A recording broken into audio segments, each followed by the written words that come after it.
வணக்கம். ஒரு சிம்பிளான ஸ்லிப் ஆர் பெட்டிகோட் இதோட டிராஃப்டிங், அதோட கட்டிங் அண்ட் ஸ்டிச்சிங் பற்றி இந்த வீடியோவில் டீட்டெயிலாக பார்க்கலாம்.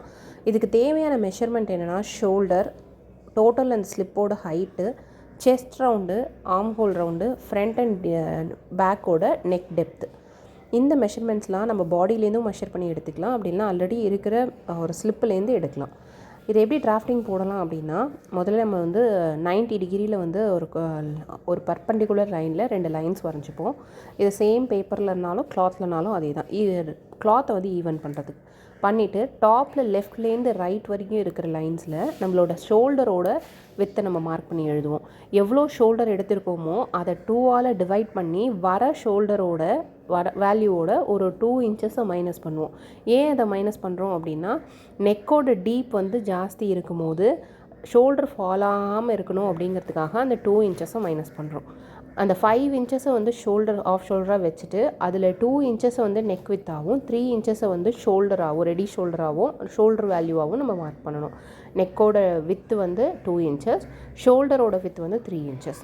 இந்த மாதிரி மார்க் பண்ணிவிட்டு பேக் அண்ட் ஃப்ரண்ட்டோட டெப்த்து எவ்வளோ தேவைங்கிறத பார்த்து இதில் மார்க் பண்ணியிருக்கோம். இந்த 3 to 2ங்கிறது பேக் நெக்கோட டெப்த்து. அதே மாதிரி அந்த 4 to 2 இருக்கு இல்லையா, அது ஃப்ரண்ட் நெக், அதோட டீப் எவ்வளோ வேணுங்கிறத இந்த இடத்துல நம்ம மார்க் பண்ணிக்கணும். ஃப்ரண்ட்டோட டீப் 5 இன்ச்சஸும், எப்போவும் ஸ்லிப்பு நம்ம மேலே போடுற ட்ரெஸ்ஸை விட உள்ள அதோட நெக் டீப் கொஞ்சம் அதிகமாக இருந்ததுனா தான் வெளியில் தெரியாமல் இருக்கும். அதோட டீப் 5 இன்ச்சஸ் ஆகும், பேக்கை 3 இன்ச்சஸ் ஆகும் மார்க் பண்ணிக்கணும். ஆர்ம் ஹோல் வித்துங்கிறது 5 இன்ச்சஸ். ஆர்ம் ஹோல் ரவுண்டு இருக்கு இல்லையா, அதை டிவைடட் பை 2 போட்டு அந்த 5 இன்ச்சஸும் நம்ம வைக்கலாம், 5.5 இன்ச்சஸும். அப்படி இல்லை அப்படின்னா ஷோல்டரோட வேல்யூ எவ்வளோ வைக்கிறோமோ சேம் ஆர்ம் ஹோல் டெப்த்தையும் நம்ம வச்சோன்னா உங்களுக்கு கரெக்டாக ஃபிட்டிங் இருக்கும். இந்த மாதிரி 1 இன்ச்சஸ் போட்டு கர்வ் போட்டதுக்கப்புறம் இந்த கர்வை நீங்கள் மெஷர் பண்ணி பார்த்தீங்கன்னா அந்த ஆர்ம் ஹோல் வேல்யூவோட கரெக்டாக ஆஃப் வேல்யூ இருந்தது அப்படின்னா உங்களுக்கு கரெக்டாக இருக்குன்னு செக் பண்ணிக்கலாம். அடுத்தது செஸ்ட் ரவுண்டுன்னு பார்த்தோன்னா, செஸ்ட் ரவுண்டு இங்கே நார்மலாக இந்த பிக்சரில் மேலே சாம்பிள் டயக்ராமில் இருக்கிற மாதிரி ஃப்ரண்ட்டில் மட்டும் இந்த ஸ்லிப்பில் இருந்திங்கன்னா 10 இன்ச்சஸ், ஓவரால் சர்க்கம்ஃபரன்ஸ் 20 இன்ச்சஸ். அந்த 20 இன்ச்சஸை நம்ம 4ஆல் டிவைட் பண்ணோன்னா, ஏன்னா கிளாத் நம்ம 4ஆக ஃபோல்ட் பண்ணியிருப்போம், அதனால தான் 4ஆல் டிவைட் பண்ணுறோம். வர வேல்யூவோட நமக்கு கொஞ்சம் ஈஸ் அலவுன்ஸ், அதாவது கரெக்டாக இந்த வேல்யூ நம்ம வச்சோம் அப்படின்னா ஃபிட்டிங்காக இருக்கும். ஸ்லிப்புங்கிறது நம்ம கொஞ்சம் லூஸ் விட்டு தான் போடுவோம், அதனால் ஒரு 2 இன்ச்சஸ் எக்ஸஸாக ஈஸ் அலவுன்ஸ்னு சொல்லுவோம், லூஸ்க்காக கொடுக்கக்கூடியது. அதை கொடுத்துட்டு செஸ்ட் ரவுண்டில் இந்த 7 இன்ச்சஸை நம்ம மார்க் பண்ணிக்கணும். கீழே பாட்டமில் அந்த 7 இன்ச்சஸோட 2 இன்ச்சஸை நம்ம எக்ஸ்ட்ரா கொடுத்து மார்க் பண்ணி ஒரு ஸ்லாண்டிங் லைன் போட்டு அதை ஜாயின் பண்ணிக்கணும். இதுதான் ஒரு நார்மல் ஸ்லிப்போட மெஷர்மெண்ட் அண்ட் டீட்டெயில்ஸு. அதை எப்படி ஃபோல்ட் பண்ணுவோம் கிளாத்தை அப்படின்னா, இந்த மாதிரி first width wise ones, length wise ones, அந்த மாதிரி ஃபோல்ட் பண்ணணும். ஒரு நார்மல் இதுதான் 4 ஃபோல்ட் மெத்தடு. இந்த ஷோல்டரில் அட்டாச் ஆகி இருக்கும். இந்த மாதிரி ஃபோல்ட் பண்ணிங்கன்னா இந்த பேப்பரில் இருக்கிற மாதிரி ஃபஸ்ட்டு ஒன்ஸு வித் வைஸ் 2 கரைப்பகுதி இருக்கும் இல்லையா, அது 2த்தையும் ஜாயின் ஆகிற மாதிரி கிளாத்தில் மடிச்சுட்டு அதுக்கப்புறமா ஹைட் வைஸ் ஒரு தடவை மடித்தோம் அப்படின்னா உங்களுக்கு 4 ஃபோல்டு கிடைக்கும். இப்போ இதில் சொன்ன மாதிரி உங்களோட மெஷர்மெண்ட்ஸ் என்ன இருக்கோ அதுக்கேற்ற மாதிரி neck with, arm hole, shoulder எல்லாமே ஹைட்டு எல்லாத்தையும் மார்க் பண்ணிவிட்டு இந்த பேக் நெக்கை தான் ஃபஸ்ட்டு நம்ம கட் பண்ணணும். இதில் போட்டிருக்க மாதிரி ஆர்ம் ஹோல் ரவுண்டு, நெக்கோட டெப்த் எவ்வளோ ஃப்ரண்ட் அண்ட் பேக், அதுக்கப்புறமா கீழே பாட்டமோட வித்து, இது எல்லாத்தையும் மார்க் பண்ணிவிட்டு ஃபஸ்ட்டு பேக் நெக்கை கட் பண்ணி எடுத்ததுக்கப்புறமா ஓப்பன் பண்ணிவிட்டு ஃப்ரண்ட் நெக்கை கட் பண்ணணும். ஏன்னா ஃப்ரண்ட் நெக்கை கட் பண்ணிட்டிங்கன்னா பேக் நெக்கை ரொம்ப சின்னதாக இருக்கிறது உங்களுக்கு கட் ஆகிடும். அதனால் பேக் நெக்கை கட் பண்ணிவிட்டு தான் ஃப்ரண்ட் நெக்கை கட் பண்ணணும். அந்த மாதிரி கட் பண்ணிங்கன்னா இந்த மாதிரி பேட்டர்ன் கிடைக்கும். இது அப்படியே நீங்கள் ஒரு கிளாத்தில் வச்சு கட் பண்ணிவிட்டு நீங்கள் யூஸ் பண்ணிக்கலாம். ஷோல்டர் இந்த மெத்தடில் நீங்கள் ஃபோல்ட் பண்ணி கட் பண்ணிங்கன்னா ஷோல்டர் ஆல்ரெடி அட்டாச் ஆகியே இருக்கும் உங்களுக்கு. அதோட கட் பண்ணதுக்கப்புறம் அந்த பீஸோட லுக் இப்படி தான் இருக்கும். இதில் பேக்கில் ஓப்பன் வேணும் அப்படின்னு நினச்சிங்கன்னா அந்த இடத்துல ஒரு ஸ்லிட் கொடுத்துட்டு நீங்கள் ஒரு ஓப்பன் அந்த இடத்துல ஃபோல்ட் பண்ணி ஸ்டிச் பண்ணி ஒரு சின்ன ஓப்பன் வச்சு ஊக் நீங்கள் ஸ்டிச் பண்ணிக்கலாம். அப்படி இல்லைன்னா நெக்கையும் அந்த ஆர்ம் ஹோல் ரவுண்டையும் நல்லா ஸ்டிச் பண்ணி செக்யூர் பண்ணதுக்கப்புறமா சைட்ஸில் வந்து ஒரு 4 இன்ச்சஸ் மட்டும் கேப் விட்டுட்டு சைட்ஸில் அட்டாச் பண்ணிக்கணும் 2 சைட்லேயும். ஏன்னா கீழே ஒரு ஸ்லிட் கொடுக்கறதுக்காக அந்த மாதிரி அட்டாச் பண்ணிக்கணும். பண்ணதுக்கப்புறமா கீழே இருக்கிற அந்த 4 இன்ச்சஸை வந்து மடித்து ஸ்டிச் பண்ணிட்டோம் அப்படின்னா இந்த மாதிரி கீழே வந்து உங்களுக்கு ஸ்லிட் இருக்கும் ஹிப்பு கிட்ட. அதே மாதிரி வேஸ்ட் ரவுண்டு எடுத்து அந்த வேஸ்ட் ரவுண்ட்லேயும் உங்களுக்கு கர்வாக ஷேப்பாக இருக்கணும் அப்படின்னா அந்த வேஸ்ட் ரவுண்டு என்ன ஹைட்டில் வருது, எவ்வளோ வித்து வருதோ அதை 4ஆல் டிவைட் பண்ணி இந்த இடத்துல மார்க் பண்ணிவிட்டு அந்த கர்வாகவும் நீங்கள் ஸ்டிச் பண்ணிக்கலாம். அப்போ ஈவனாக ஷேப்பாக உங்களுக்கு இருக்கும் ஹிப்பு கிட்ட. உங்களுக்கு ஷேப் வேணால் கொஞ்சம் ஃப்ரீயாக ஸ்லிப்பு போடணும் அப்படின்னா அந்த வேஸ்ட் ரவுண்ட் இல்லாமல் செஸ்ட் ரவுண்டையும் பாட்டம் வித்தையும் மட்டும் நீங்கள் ஸ்லாண்டிங் லைனில் கனெக்ட் பண்ணி இந்த மாதிரி ஸ்டிச் பண்ணிக்கலாம். இந்த பேக் ஹூக்கு வேணும்னா நம்ம யூஸ் பண்ணிக்கலாம். நெக் டெப்த் ஜாஸ்தி இருந்து தலைவலியாகவே உள்ளே போகும் அப்படின்னா நீங்கள் ஊக்கு இல்லாமலும் ஸ்டிச் பண்ணிக்கலாம். அதே மாதிரி மார்க் பண்ணும்போது இந்த டாப் டு பாட்டம் இதோட வித்து எவ்வளோ அப்படி ஹைட் எவ்வளோ இருக்குது அந்த ஸ்லிப்போடுதுங்கிறத மார்க் பண்ணி எக்ஸஸாக ஒரு 2 இன்ச்சஸை வந்து ஆட் பண்ணிக்கணும். ஏன் அப்படின்னா கீழே ரா எட்ஜஸ் இருந்ததுன்னா அதை மடித்து தைக்கிறதுக்கும் ஃப்ரண்டில் நம்ம மேலே வந்து ஸ்லாண்டிங்காக ஒரு லைன் கொடுத்தீங்க ஸ்லோப் கொடுத்தீங்க அப்படின்னா அந்த 2 ஷோல்டரையும் அட்டாச் பண்ணுறதுக்கு நமக்கு கிளாத் வேணும். நான் இங்கே ஸ்லாண்டிங் இந்த ஸ்லோப் கொடுக்கல, ஷோல்டர் ஸ்லோப்பு. ஏன்னா ரொம்ப ஃபால் ஆகிற மாதிரி இருந்ததுன்னா நம்ம கொடுக்கலாம். இதில் நான் கொடுக்கல, டைரெக்டாக அப்படியே அட்டாச் ஆகிருக்கிற மாதிரியே இதில் இருக்கிற மாதிரி கிளாத்தை 4 ஃபோல்ட் நான் சொன்ன மாதிரி 4 ஃபோல்டு போட்டுட்டு கட் பண்ணி எடுத்துடணும். இந்த மாதிரி 4 ஃபோல்டில் பேக் நெக் ஃபஸ்ட்டு, அதுக்கப்புறமா ஃப்ரண்ட் நெக்கு, சைட்ஸு ஆர்ம் ஹோலு இந்த மாதிரி மார்க் பண்ணிக்கணும்.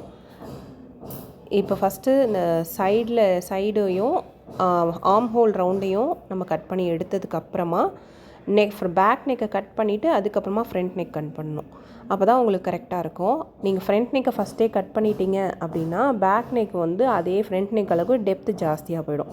அதனால் பேக் நெக்கை கட் பண்ணிவிட்டு இந்த மாதிரி ஓப்பன் பண்ணிடணும் அந்த 4 ஃபோல்டு. இப்போ வித் வைஸ் 1 ஃபோல்டு தான் இருக்கும்.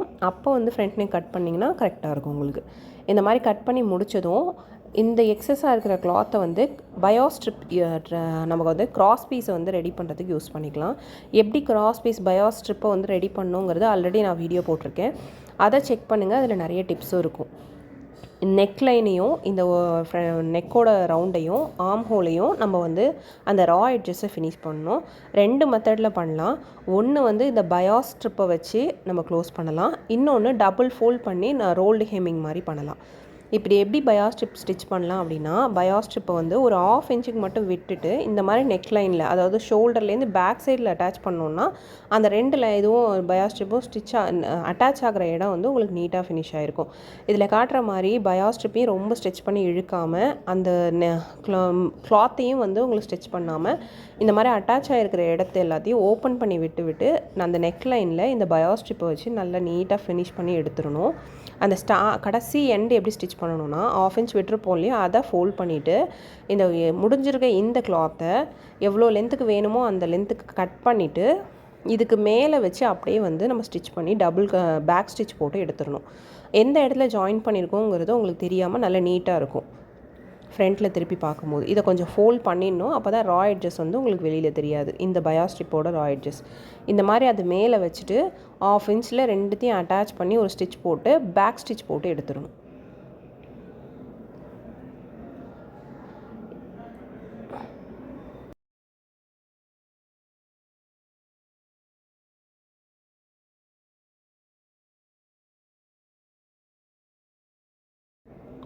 அந்த மாதிரி எடுத்ததுக்கப்புறம் நெக்லைன் இப்படி தான் இருக்கும்.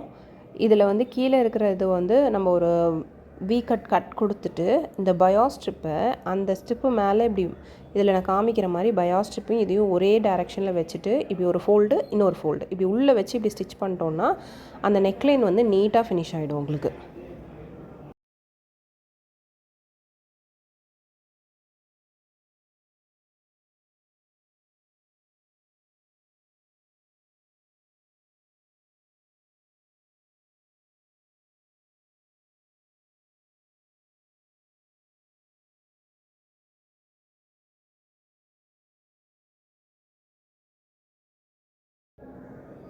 இந்த மாதிரி ஃபோல்ட் பண்ணி வச்சு ஸ்டார்டிங்லேருந்து அது ஃபுல் நெக் நெயில் ஃபுல்லாக அழகாக மடித்து உள்ளே ஸ்டிச் பண்ணோம். இதை வந்து ஸ்டிச்சும் பண்ணலாம், ஹேண்ட் ஹெம்மிங்கும் பண்ணலாம். ஸ்டிச் பண்ணிங்கன்னா வெளியில் வந்து ஸ்டிச்சஸ் தெரியும் இந்த மாதிரி லைன் மாதிரி. ஹேண்ட் ஹெம்மிங், அதாவது ஹெம்மிங்லாம் எப்படி பண்ணணும்னு ஆல்ரெடி நான் வந்து ஹேண்ட் ஸ்விங் வீடியோஸ் வந்து போட்டிருக்கேன். ஹேண்ட் ஹெம்மிங் வந்து அழகாக நீட்டாக ஃபினிஷ் பண்ணிங்க அப்படின்னா நெக்லைன் வெளியில் வந்து எந்த கிளாத்துமே தெரியாது. உங்களுக்கு அந்த கிராஸ் பீஸ் போட்டிருக்கிறது உங்களுக்கு அவ்வளோ நீட்டாக இருக்கும். மிஷினில் இந்த மாதிரி தைக்கிறது கொஞ்சம் ஸ்ட்ராங்காக இருக்கும். ஹேண்ட் ஹெம்மிங்லையும் நீங்கள் இதை ஃபினிஷ் பண்ணலாம். இந்த மாதிரி டபுள் ஃபோல்ட் பண்ணி உள்ளே வச்சு ஸ்டிச் பண்ணிவிட்டு க்ளோஸ் பண்ணிக்கலாம். இந்த கர்வாக இருக்கிற இடத்துல எல்லாமே பயோ ஸ்ட்ரிப் வச்சு நீங்கள் கம்ப்ளீட் பண்ணிங்கன்னா அதோட லுக் வந்து நீட்டாக கிளியராக இருக்கும். ஹேண்ட் ஸ்விங் பண்ணிங்கன்னா இன்னும் அது வந்து உங்களுக்கு பார்க்கறதுக்கு நீட்டாக இருக்கும்.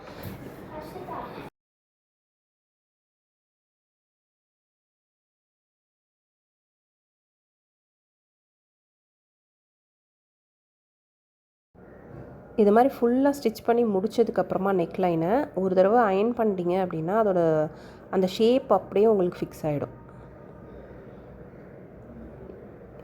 இது ஒரு மெத்தட் வந்து உங்களுக்கு கர்வ்டு பார்ட்டு, ஒரு ரா எட்ஜஸை ஃபினிஷ் பண்ணுறது. அது இல்லாமல் இந்த ஆர்ம் ஹோலில் சொல்கிற மாதிரி ரோல்டு ஹெம்மிங் டபுள் ஃபோல்ட் பண்ணியும் ஸ்டிச் பண்ணலாம். உங்களுக்கு இதில் காமிக்கிற மாதிரி இது மாதிரி நல்ல தின்னாக வந்து டபுள் ஃபோல்டு அப்படியே ரோல் பண்ணி அதை வந்து ஸ்டிச் பண்ணிங்கன்னா இதோட ஃபினிஷிங்கும் உங்களுக்கு டிஃப்ரெண்ட்டாக இருக்கும். ரெண்டுத்துக்கும் டிஃப்ரென்ஸ் உங்களுக்கு நல்லாவே தெரியும். இந்த மாதிரி ரெண்டு ஆர்ம் ஹோல் கர்வ் இருக்குது இல்லையா, அது ரெண்டுத்தையுமே வந்து இந்த மாதிரி உருட்டி அடித்து நல்லா ஸ்டிச் பண்ணதுக்கப்புறமா சைட்ஸை வந்து நீங்கள் ஜாயின் பண்ணிக்கலாம். சைட்ஸை ஜாயின் பண்ணும்போது ஒரு 4 இன்ச்சஸ் வந்து கீழே வந்து அட்டாச் பண்ணாமல் கொஞ்சம் நிறுத்திட்டு அதுக்கப்புறமா 2 சைடும் ஜாயின் பண்ணிக்கணும். இப்போ இதில் உங்களுக்கு நல்லாவே டிஃப்ரென்ஸ் தெரியும். அந்த க்ராஸ் பீஸ் வச்சது இது ராங் சைடுங்கிறதுனால உங்களுக்கு க்ராஸ் பீஸ் வச்சதுக்கும் நம்ம மடித்து அடித்ததுக்கும் உங்களுக்கு டிஃப்ரென்ஸ் நல்லாவே தெரியும். இப்போ சைட்ஸ் ஜாயின் பண்ணும்போது ஒரு 4 இன்ச்சஸ்க்கு மட்டும் நம்ம இந்த மாதிரி மடித்து இப்படி ஸ்டிச் பண்ணிக்கலாம். சைட்ஸை 2 சைட்ஸையும் அட்டாச் பண்ணதுக்கப்புறம் கீழேனா ஒரு ஸ்லிட் இருக்கிற மாதிரி இருக்கும். பாட்டமில் இது வந்து எனக்கு கரைப்பகுதியாக இருக்குது, அதாவது இந்த சீம்டு செல்வெஜ்ஜாக இருக்குது, அதனால் அதை மடித்து அடிக்கணும்னு அவசியம் இல்லை. இதுவே ரா எட்ஜஸாக இருந்ததுன்னா கீழே வந்து டபுள் ஃபோல்ட் பண்ணி மடித்து அடிச்சிடணும். அவ்வளோதான், உங்களுக்கு இந்த ஸ்லிப்பு வந்து உங்களுக்கு நீட்டாக ஃபினிஷ் ஆகிடும். இந்த மாதிரியான டைலரிங் ரிலேட்டட் வீடியோஸ்க்கு இந்த சேனலை சப்ஸ்கிரைப் பண்ணி நோட்டிஃபிகேஷன் ஆன் பண்ணி வச்சுக்கோங்க. நெக்ஸ்ட் வீடியோஸை வந்து உங்களுக்கு நான் அப்லோட் பண்ணுவேன். Thank you so much.